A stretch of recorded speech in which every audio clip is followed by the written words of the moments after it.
اور بہت سے مسلمانوں کو یہ بات ضرور معلوم ہوگی کہ سورہ رحمان کے اندر اللہ کی نعمتیں بیان کی گئی ہے، اسی لیے 31 مرتبہ فَبِأَيِّ آلَاءِ رَبِّكُمَا تُكَذِّبَانِ پڑھا جاتا ہے۔ 31 مرتبہ ہے فَبِأَيِّ آلَاءِ رَبِّكُمَا تُكَذِّبَانِ۔ لیکن افسوس یہ ہے کہ چونکہ ہم میں کے بہت سے لوگ عربی نہیں جانتے، قرآن مجید کو سمجھنا یا تو کوشش نہیں کرتے، یہ سمجھنا نہیں چاہتے ہیں، یہ ہماری بہت بڑی غلطی ہے۔ اللہ تعالیٰ 31 مرتبہ کہہ رہا ہے فَبِأَيِّ آلَاءِ رَبِّكُمَا تُكَذِّبَانِ، لیکن کسی کو کچھ بھی نہیں معلوم کہ اس کے جواب میں ہمیں کیا کہنا ہے۔ بھئی اس مجمع میں جتنے لوگ بیٹھے ہیں، اللہ کو حاضر ناظر سمجھ کر بتائے کہ کون سا بندہ ہے جس کو یہ معلوم ہے کہ جب فَبِأَيِّ آلَاءِ رَبِّكُمَا تُكَذِّبَانِ پڑھا جائے تو اس کے جواب میں کیا کہنا ہے بھئی؟ حالانکہ ہماری عمریں اتنی ہو گئی، یہ ہماری اتنی بڑی غلطی ہے۔ ترمذی شریف کے اندر حدیث ہے کہ حضرت نبی پاک صلی اللہ تعالی علیہ وسلم نے صحابہ کرام کے سامنے سورہ رحمان کی تلاوت کی۔ جب اس آیت پر پہنچے فَبِأَيِّ آلَاءِ رَبِّكُمَا تُكَذِّبَانِ تو صحابہ خاموش بیٹھے تھے۔ نبی پاک صلی اللہ تعالی علیہ وسلم نے فرمایا تم سے اچھے تو جنات ہیں۔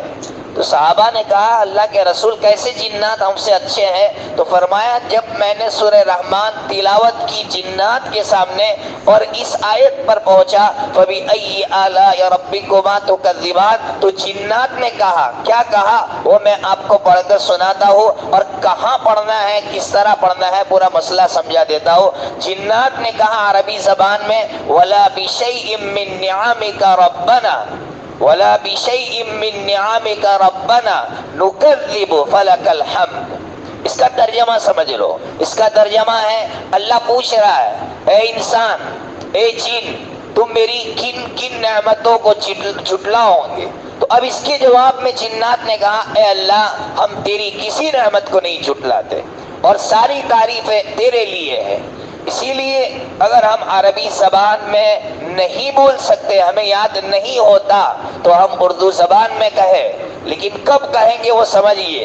نماز میں اگر سورہ رحمان پڑھی جاتی ہے تو نماز میں نہیں بول سکتے، اردو زبان میں بھی نہیں بول سکتے، اور فرض نماز اگر پڑھ رہے ہیں امام کے پیچھے تو امام کے پیچھے عربی زبان میں بھی نہیں بول سکتے ہیں، تو کیسے بولیں گے؟ تو ہمارے استاد محترم فرماتے تھے دل ہی دل میں کہیں گے۔ جب یہ آیت آئے گی فَبِأَيِّ آلَاءِ رَبِّكُمَا تُكَذِّبَانِ تو دل ہی دل میں کہیں گے اللہ ہم تیری کسی نعمت کو نہیں جھٹلاتے۔